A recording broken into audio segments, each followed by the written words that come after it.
আমাদেরকে আল্লাহ রাব্বুল আলামিন তার রহমত থেকে নিরাশ হতে বারণ করছেন।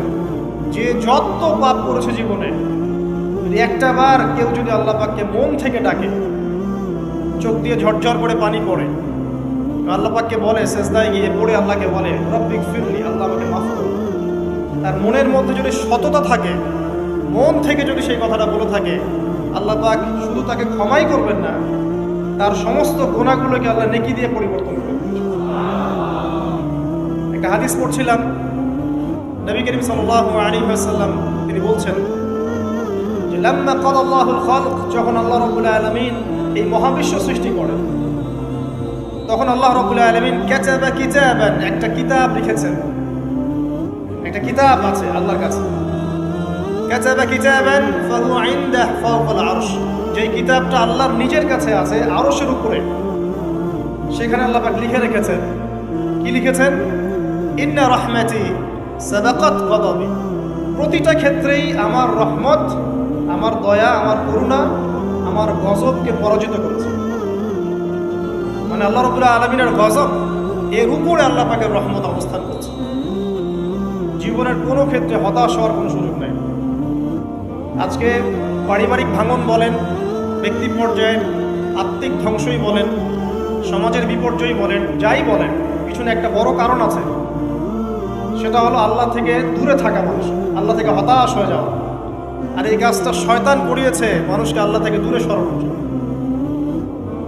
আল্লাহ রাব্বুল আলামিনের কাছে কেউ যদি যেতে চায়, মন থেকে যদি আল্লাহকে একটা বারও ডাকে, আল্লাহ পাক এক ডাকের মাধ্যমেও তার গুনাহ মাফ করতে পারে।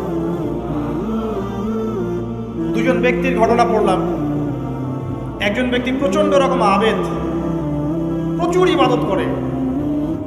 আপনারা জানেন ইবলিসও কিন্তু আবেদ ছিল, ইবলিস কিন্তু প্রচুর ইবাদত করেছে। এখন ওই ব্যক্তির একজন বন্ধু ছিল, এটা বানু ইসরাঈলের ঘটনা। তো সেই বন্ধু পাপী ছিল, বিভিন্ন কবিরা গুনাহ করত। আর এই আবেদ ব্যক্তি বারবার তাকে নসিহত করত, গুনাহ ছেড়ে দাও, তুমি পাপ করছো, গুনাহ ছেড়ে দাও। তখন সেই ব্যক্তি যে পাপ করছে সে বলতো যে আল্লাহ কি তোমাকে আমার রক্ষক বানিয়েছেন? আল্লাহ কি তোমাকে আমার উপর দারোগা বানিয়েছেন?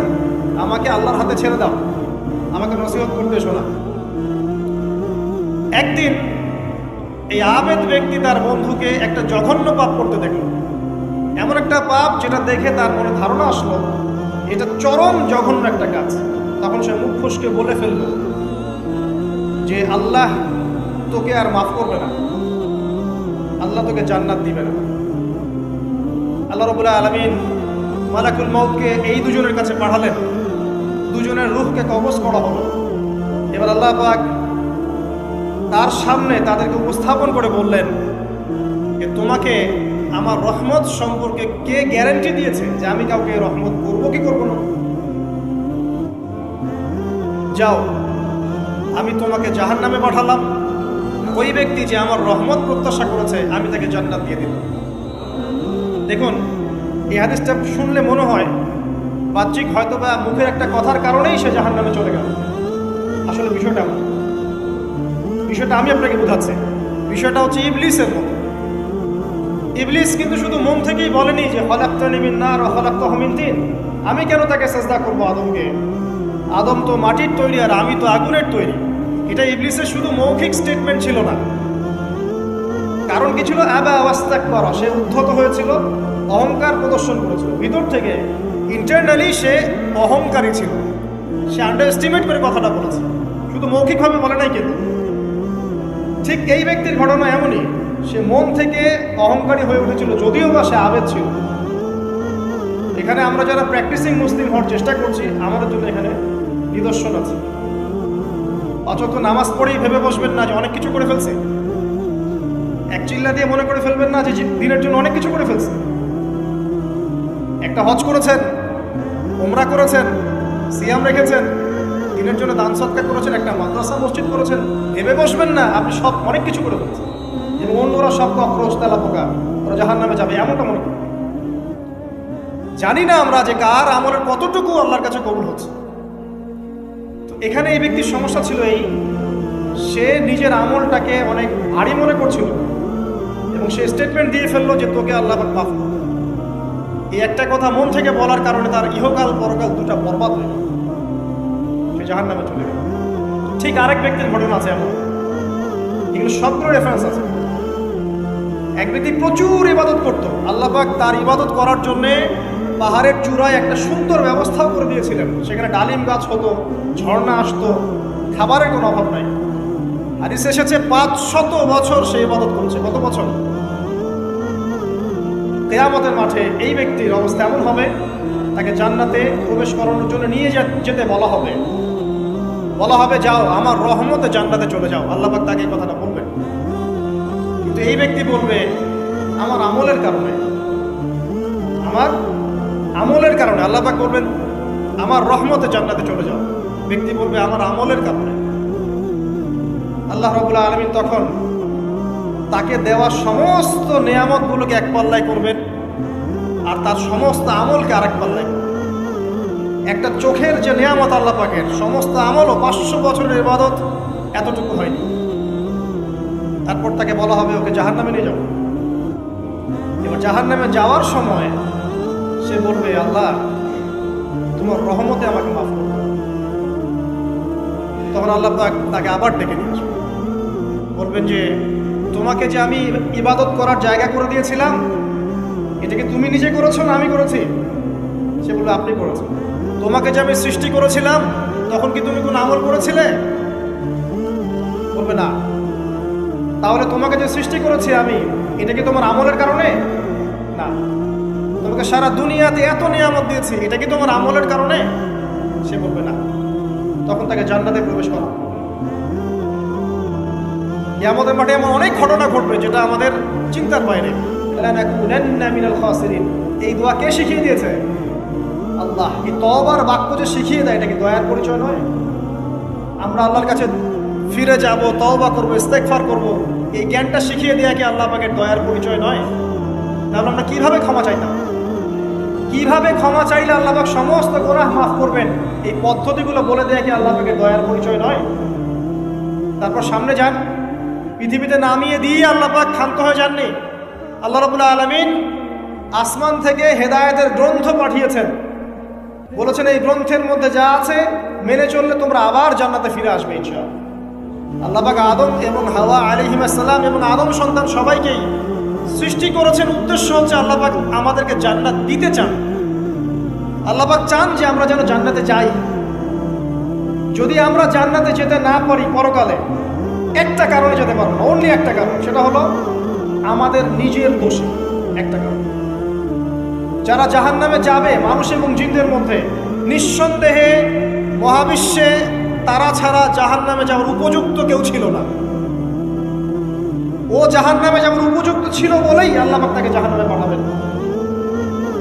আর যারাই জান্নাতে যাবে প্রত্যেকেই শুধু আমলের বদৌলতে যাবে না, বরং আল্লাহ পাকের রহমতেই যাবে। কেউই তার আমল দিয়ে জান্নাতে যেতে পারবে না। আল্লাহ পাক দয়া না করলে হবে না। আল্লাহ পাক চান যে আদম সন্তান যেন জান্নাতেই যায়। এই কারণেই সৃষ্টি করা, এই কারণেই আপনার ওহীভিত্তিক গ্রন্থগুলো পাঠানো, এই কারণে নবী রাসূল পাঠানো, আলেম ওলামা সৃষ্টি করা, মানুষকে সতর্ক করা, হায়াত দেয়া, বারংবার জীবনে চলতে ফিরতে আপনাকে অ্যালার্ম করা হয় আল্লাহর পথে ফিরে আসেন, আল্লাহর পথে ফিরে আসেন। অ্যালার্ম করা হয় না? বিপদ দিয়ে আপনাকে অ্যালার্ম করা হয় আল্লাহর পক্ষ থেকে। আপনি চলতে পথে হোঁচট খান, আল্লাহ আপনাকে অ্যালার্ম দেন, ফিরে আসুন। চলছেন বিপথে, আল্লাহ পাকে অ্যালার্ম দেন, ফিরে আসুন। আল্লাহ পাকের পক্ষ থেকে কিন্তু এগুলো আসে।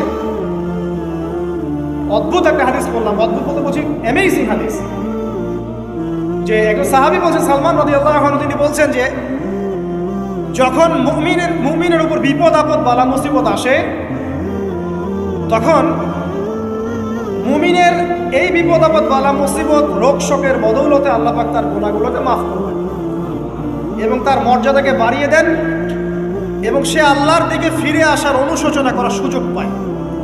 আর যখন কাফের মুশরিক বা ফাসিক মানুষকে এইসব রোগ ব্যাধি বিপদ আপদ বালা মুসিবত ঘিরে ধরে, তার দৃষ্টান্ত সেই উটের ন্যায় যে উটটাকে তার মালিক বেঁধে রেখেছে, এরপর ছেড়ে দিয়েছে। সে উটটা বুঝতেও পারলো না কেন তার মালিক তাকে বেঁধে রাখলো আর কেনই বা তাকে ছেড়ে দিল। কথাটা কি বুঝতে পারছেন? যারা আল্লাহ দ্রোহী, তাদের উপর যখন বিপদ আপদ বালা মুসিবত আসতে থাকে, তারা বুঝে না যে কি জন্য আসলো আর কেন চলে গেল। কিন্তু মুমিন ব্যক্তি যারা মুসলিম আল্লাহর অনুগত, তাদের বিষয়টা হচ্ছে এমন বিপদ আপদ বালা মুসিবত রোগ ব্যাধি তাদেরকে আল্লাহর দিকে ফিরিয়ে নিয়ে আসবে। দেখুন, এই যে পৃথিবীতে নামিয়ে দেয়া, এরপর আল্লাহর পক্ষ থেকে ঐশী গ্রন্থগুলো পাঠানো, নবী রসুল পাঠানো, আলেম ওলামা পাঠানো, আপনাকে হায়াত দেয়া, আপনাকে রিজিক দেয়া, এই শ্বাস নেওয়ার ক্ষমতা দেয়া, আপনাকে জ্ঞান বুদ্ধি দেয়া, বিবেক দেয়া, 3 বেলার খাবার, পোশাক, স্ত্রী সন্তান, কি দেয়নি আল্লাহ রাব্বুল আলামিন।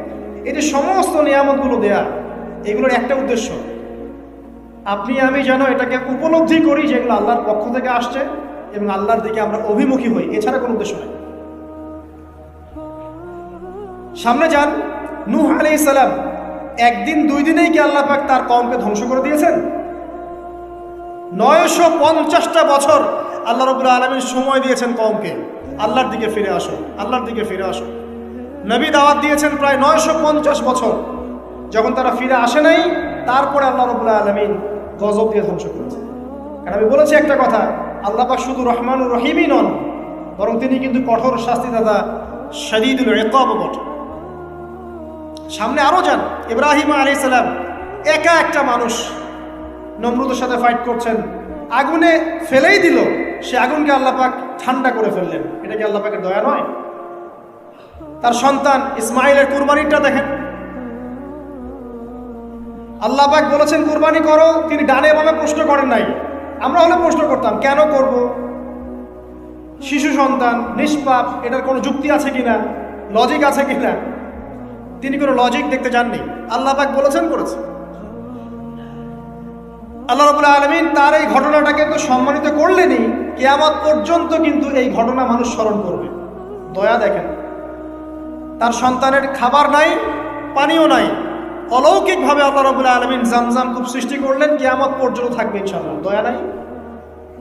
এই কূপটা দেখলেই তো মুসলিম হওয়া যায়। এই জামজাম কূপটা দেখলেই তো মুসলিম হয়ে যাওয়া উচিত মানুষের। কোত্থেকে আসলো এই কূপ? এই পানির এত বৈশিষ্ট্য কেন? কখনো শেষ হচ্ছে না কেন? এটা নিয়ে ভাবলেই তো মুসলিম হওয়া যায়। হবে না, কারণ কি? আবা ওয়াস্তাকবার, উদ্ধত হয়েছে, অহংকার প্রদর্শন। অহংকার মানে এই নয় যে আপনি সুন্দর জামা পরছেন, আপনি সুন্দর কাপড় পরছেন, আপনি ভালো একটা বাড়ি করেছেন, এটা অহংকারের পরিচয় নয়। বরং অহংকারের পরিচয় হচ্ছে বাতারুল হাক্কি ওয়া গামতুন নাস, সত্য জিনিস যেটা স্পষ্ট এটাকে অস্বীকার করা, আর অন্য মানুষকে ছোট করা, তুচ্ছ তাচ্ছিল্য করা, এই হলো অহংকারের পরিচয়। ইউনুস নবীর কথা মনে আছে আপনাদের? ওই যে মাছের পেটের মধ্যে 3 দিন 3 রাত ঘুরছে আর ঘুরছে, একজন নবী হয়ে তাকে এই অবস্থা ফেস করতে হচ্ছে। এক পর্যায়ে তিনি বুঝতে পারছেন যে আমার কিছু একটা তো ভুল হয়েছে। আল্লাহর কাছে হাত তুলে দোয়া করলেন, লা ইলাহা ইল্লা আনতা সুবহানাকা ইন্নী কুনতু মিনাজ জালিমিন। দোয়ার পড়ার সাথে সাথে আল্লাহ পাক বললেন, যাও মাছ তুমি রেখে চলে আসো। এটা কি দয়ার নিদর্শন নয়? শুধু তাই নয়, তাকে যখন দ্বীপে নামিয়ে দেওয়া হয়, তিনি অসুস্থ ছিলেন। আল্লাহ পাক সূরা সফফাতের মধ্যে বলেছেন যে আমি তার পাশে লাউ গাছ উৎপন্ন করলাম। কোন গাছ? খেতে পারেন, এর শাক এবং এই যে ফল, এটার মধ্যে নিঃসন্দেহে এমন এমন কিছু উপাদান আছে যেটা হয়তো আমরা জানিও না, আবিষ্কার করা হয়নি। তিনি সুস্থ হয়ে গেলেন, আলহামদুলিল্লাহ। কোথায় যাবেন? যে কোনো জায়গায় যান। নবী ঈসা আলাইহিস সালামকে চতুর্দিক থেকে আক্রমণ করছে ইহুদিরা। আল্লাহ রাব্বুল আলামিন তাকে এমন হেফাজত করলেন, তার কাছে তাকে উঠিয়ে নিলেন। এটা কি দয়ার পরিচয় নয়? এই যে একটু আগে তেলাওয়াত করলো শুরুর আগে নবী মুসা আলাইহিস সালামের ঘটনা। বনু ইসরাইল একটার পর একটা অবাধ্যতা করেই গেছে। আল্লাহ পাক তারপরেও তাদের কাছে নবী পাঠিয়েছেন, নবী মুসাকে পাঠিয়েছেন। ফিরআউনের মতো জালেম শাসকের হাত থেকে বনু ইসরাইলকে আল্লাহ পাক উদ্ধার করেছেন। এটা কি দয়ার পরিচয় নয়? নবী মুসা আলাইহিস সালাম গাছের নিচে বসে আছেন, খাবার নাই, বাসস্থান নাই, কিচ্ছু নাই, বরং তার গায়ে একটা অপবাদ দেওয়া হয়েছে যে তিনি নাকি একজন মানুষকে খুন করেছেন। অথচ তার ইন্টেনশন সেটা ছিল না। তিনি একটা ঘুষি দিয়েছেন লড়াই থামানোর জন্য, ওই এক ঘুষিতেই সেই ব্যক্তি ডেড। এবার তিনি গাছের নিচে বসে দোয়া করছেন, রব্বি ইন্নী লিমা আনজালতা ইলাইয়া মিন খায়রিন ফাকির। আল্লাহ, আমি নিঃস্ব অসহায় হয়ে এখানে বসে আছি, তুমি আমার উপর তোমার যে রহমত পাঠাবে আমি তার ভিখারি হয়ে বসে আছি। দোয়া করার সাথে সাথেই ওই শুআয়ব আলাইহিস সালামের মেয়ে হেঁটে হেঁটে চলে আসলেন। তিনি স্ত্রী পেলেন, তিনি শ্বশুর পেলেন, একজন নবী পরিবার পেলেন, বাসস্থান পেলেন, চাকরি পর্যন্ত পেলেন। 8 বছর তিনি রাখালি করেছেন শোয়াইব আলাইহিস সালামের ফার্মের মধ্যে। দয়া মুহূর্তেই চলে আসবে, শুধু আল্লাহর দিকে অভিমুখী হলেই হয়, এগুলো দয়া। আইয়ুব আলাইহিস সালামের কথা মনে আছে না? দীর্ঘদিন রোগে ভুগছেন, চিকিৎসা হচ্ছে না, ভালো হচ্ছে না, শেফা হচ্ছে না। এখানে যারা আধ্যাত্মিকত্ব নিয়ে পড়াশোনা করেন, লেখালেখি করেন, তারা বলেছেন তাদের কিছু কিতাবের মধ্যে, রোগটা যখন এমন একটা পর্যায়ে চলে আসলো যে তিনি জিহ্বাটা নড়াতে পারছেন না, কারণ তিনি আল্লাহ পাকের জিকির করতে প্রচণ্ড ভালোবাসতেন। এক পর্যায়ে রোগটা এমন একটা জায়গায় চলে আসলো যে জিহ্বাটা তিনি নড়াতে কষ্ট হচ্ছে। তখন গিয়ে তিনি বলছেন, রব্বি আন্নী মাসসানি আদ-দুররু ওয়া আনতা আরহামুর রাহিমিন, হে আল্লাহ, আমাকে কষ্ট স্পর্শ করেছে, আর তুমি তো ক্ষমাকারী, রহমকারীদের মধ্যে সর্বশ্রেষ্ঠ রহমকারী। আমি জিকির করতে পর্যন্ত পারছি না, আল্লাহ আমার রোগটা শেফা দিয়ে দাও। বলার সাথে সাথে আল্লাহ রাব্বুল আলামিন প্রস্রবণ ঝর্ণা তৈরি করলেন, এখানে গোসল করো, শেফা হয়ে গেল। এগুলো কি রহমতের পরিচয় নয়? এখানে এক শ্রেণীর স্কলার এমনও বলেছেন, আজকে আমরা যারা বাহ্যিক সৌন্দর্য নিয়ে বেশি গর্ব করি আর কি, আত্মিক সৌন্দর্যের চাইতে বাহ্যিক সৌন্দর্য নিয়ে যারা বেশি গর্ব করি, যদি আল্লাহ পাক আমাদের পোশাকটাকে পরিবর্তন করে দেন, আত্মাটাকে দেহের পোশাক দেন আর দেহটাকে আত্মার পোশাক বানায় দেন, তাহলে দুর্গন্ধে কি আমাদের সামনে আসতে যাবে? কথা আপনারা বুঝতে পারছেন না?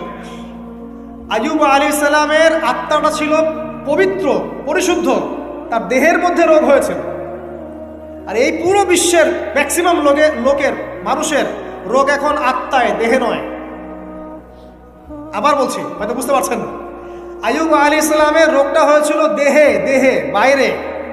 তার আত্মা ছিল পবিত্র, পরিশুদ্ধ আত্মা। দেহের রোগের একটা পর্যায়ে যখন জিহ্বাটায় ইফেক্ট হলো, তখন জিকির করতে তার কষ্ট হচ্ছে, তখন তিনি দোয়া করছেন, আল্লাহ আমার এই রোগটাকে শেফা দিয়ে দাও। আর এখনকার পুরো জেনারেশন, এই সভ্যতার রোগ হচ্ছে ভিতরে, আত্মায়।